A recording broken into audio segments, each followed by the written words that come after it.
If you were 8 years old, and someone asked you what made you proud, you'd probably say something like, "My dad works for NASA." But when Caden Lewis said those words out loud, the world didn't clap. It laughed.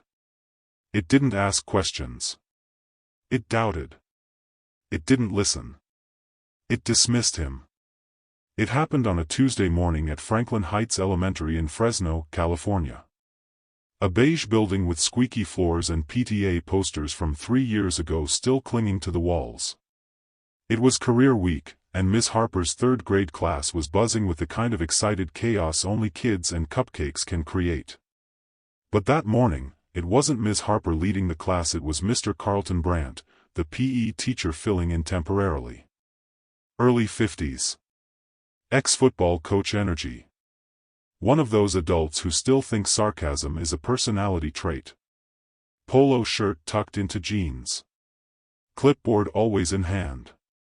He didn't know the kids. He didn't care to. He just had a voice like gravel and a smirk like he'd heard it all before. "All right, everyone," he barked. "Let's hear what your parents do while you're here coloring and learning fractions." A few hands shot up. "My mom's a nurse. My dad's a truck driver." Then came Caden. Small, bright-eyed, voice high but clear.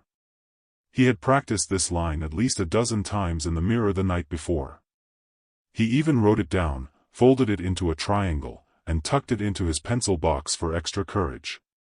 He sat up straighter than usual and said proudly, "My dad works at NASA.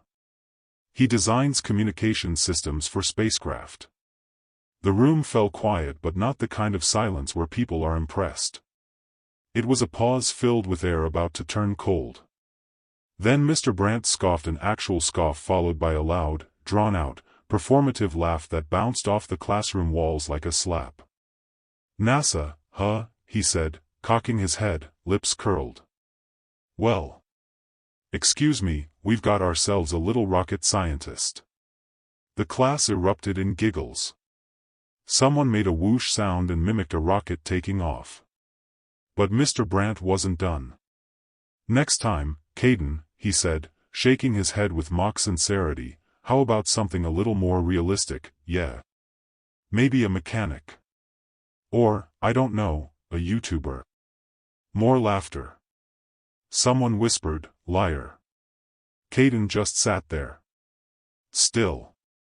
Like someone had unplugged him from inside. His shoulders collapsed. His voice, so carefully carried into that moment, was gone.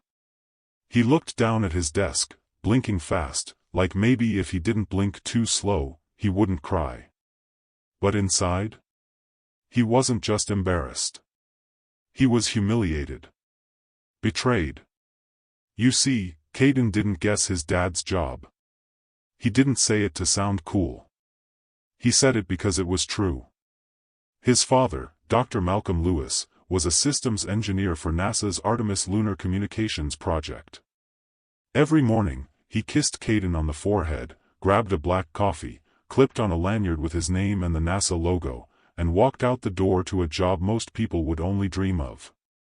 But now, his son sat in a room full of disbelief, mockery, and most of all a teacher who'd made him feel like a punchline. The thing about humiliation when you're 8 is it doesn't land all at once. It seeps in. At first, it just stings a little. Like touching something too hot. But then it echoes. How about something more realistic? That line looped in Caden's mind like a skipping record. More realistic. As if the truth had to ask for permission to exist. As if he needed to ask for approval just to be proud. He didn't remember what came next. He didn't hear the next kid talk about their uncle being a firefighter. He didn't hear the laughter when someone said their mom was a DJ. All he heard was that laugh. Mr. Brandt's laugh. The kind that didn't come from humor, but from superiority. Like he was laughing at the very idea that a kid like Caden, small, soft-spoken, black, could possibly be telling the truth. It wasn't just laughter. It was dismissal disguised as charm.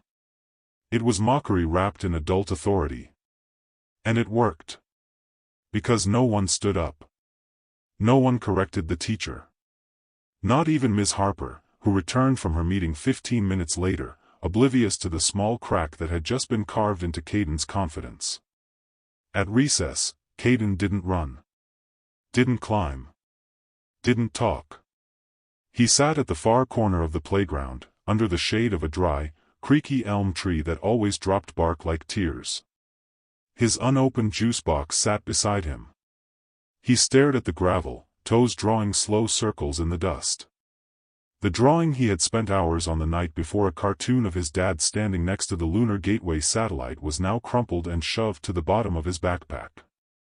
One of the solar panels had taken him 40 minutes to color. But now, it was trash. Because even if he had stood up and screamed, "I'm telling the truth," no one would have heard it over the sound of that laugh. 3 days earlier, in their modest home tucked into a quiet neighborhood off West Parkway, Caden had been helping his dad untangle charging cables in the garage. Well, helping might have been generous. He sat cross-legged on an overturned laundry basket, sipping from a blue Gatorade bottle, watching his dad like he was watching a magician at work. "Wait, so if the moon is that far away," Caden asked, squinting, "and we send a message from Earth, how long does it take to get there?" Dr. Malcolm Lewis chuckled as he held up a loop of wires. "About 1.3 seconds, he said. Faster than a blink." Caden's eyes widened. "So basically texting the moon is faster than when Mom texts me back." Malcolm grinned. "Way faster. The moon doesn't need to check TikTok first." Caden cracked up, nearly choking on his drink. This was what he loved most about his dad, not just the big words and space talk, but how he made it make sense. How black holes became swirling donuts. How satellites were space Wi-Fi towers with $1 million data plan. How even the scariest parts of the universe didn't feel so scary when you had someone to explain them. And when Career Week was announced, Caden practically begged his dad to sign up. "I want them to know," Caden had said one night, tugging at his father's sleeve. "I want them to know what you do." Malcolm had paused, looked at him carefully, and said, "You sure? Why wouldn't I be?" His dad sighed. "Because sometimes, people don't believe what they can't imagine." Caden frowned. "That's dumb." "Maybe. But it's real." Caden looked at him defiantly. "I'm still telling them." Malcolm smiled. "Then you do it. Loud and clear." But now, back at school, the only thing loud was his silence. At lunch, he didn't sit at his usual table. He chose the end of a bench by the window, where the sun made weird patterns on the linoleum. The peanut butter sandwich in his lunchbox stayed untouched. His milk carton never opened. Nobody came over to talk to him except for one person. Lana Ortega, the quiet girl from his reading group. She sat down beside him and didn't say anything for a full minute. Then she whispered, "I think your dad really works at NASA." Caden didn't respond. Didn't nod. Didn't smile. He just kept looking out the window, at the wide blue sky. "You don't have to prove it," she added. "Some people only believe things if they see them. But some of us just know." He finally turned to her and said, "He's coming today. At 1:50. "Good," she said. And that was all. By the time the last period of the day rolled around, the class had been rearranged into presentation mode. Desks in rows. Easel at the front. A few parents were already waiting outside. Caden didn't look at the door. He was too afraid to. Because somewhere between 1:15 and 1:45, doubt had crept in, the kind that doesn't shout but whispers cruel questions. What if Dad's meeting ran late? What if he got stuck in traffic? What if he forgot? What if Mr. Brandt was right? The thought made Caden's stomach twist. He'd never doubted his father before. Not once. But something about being publicly laughed at by a grown-up made him question things that were once unshakable. Across the room, Mr. Brandt was in full performance mode, cracking jokes, calling out names, patting kids on the shoulder like nothing had happened that morning. He was back in control. But the class wasn't fully with him. There was a strange undercurrent. A few kids glanced at Caden more often than usual. Lana hadn't left his side since lunch. Even Ms. Harper seemed more aware, watching Mr. Brandt with subtle caution. And then, at exactly 1:48, the door creaked open. And everything stopped. Dr. Malcolm Lewis stepped into the room like he belonged there. And he did. Dark charcoal blazer. Crisp white shirt. Khaki slacks. A polished pair of brown leather shoes that tapped softly against the tile. Clipped to his chest, a rectangular badge with a barcode, his name, and the unmistakable blue circle of NASA's emblem. He didn't smile right away. He scanned the room calmly. His eyes found Caden. And in that single moment Caden's entire posture changed. His back straightened. His fists unclenched. The light in his eyes flickered back on, like someone had flipped a switch in the dark. Mr. Brandt's clipboard slipped slightly in his hands. He opened his mouth to speak, but nothing came out. Because how do you take back a laugh when the truth walks in wearing credentials? Malcolm took his time walking to the front of the classroom. Not slow in a dramatic way, just intentional. He moved like someone who didn't need to prove anything to anyone, because the truth walked ahead of him like a shadow. "Good afternoon," he said, setting his laptop on the teacher's desk. His voice was calm but resonant, like it had weight. "My name is Dr. Malcolm Lewis. I work at NASA as a systems engineer on the Artemis program. That means I help design the communication systems that let astronauts talk to Earth no matter how far away they are." Every kid in the room leaned forward. Even the ones who'd laughed. Even the ones who whispered, "Liar." But most noticeably Mr. Brandt didn't move. He stood still near the window, one hand gripping the clipboard like it was a life raft. His mouth twitched once. Then again. But no words came. Malcolm clicked a button, and a photo appeared on the screen behind him, a glowing satellite suspended over the moon. "This is part of what we're working on," he continued. "We call it the Lunar Gateway. It's like a Wi-Fi router in space but way cooler." A few chuckles broke the tension. Even Caden smiled. Next came a photo of Malcolm in the control room, rows of monitors blinking behind him. Then another, this time with Caden, both of them in matching visitor badges at Kennedy Space Center, grinning with their arms around each other. "That's my son," Malcolm said, pausing briefly as the image stayed on screen. "He's the reason I do what I do. He's the reason I stay up some nights checking error logs and reprogramming uplinks.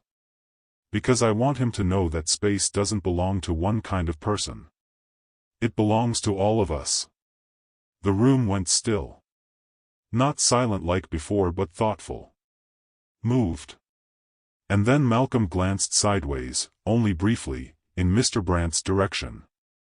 "I heard," he said, voice steady, "that someone questioned whether a kid like mine could have a parent at NASA. Whether that was realistic." He let that word hang in the air. Then, slowly, he turned to the class and added, "Let me be very clear.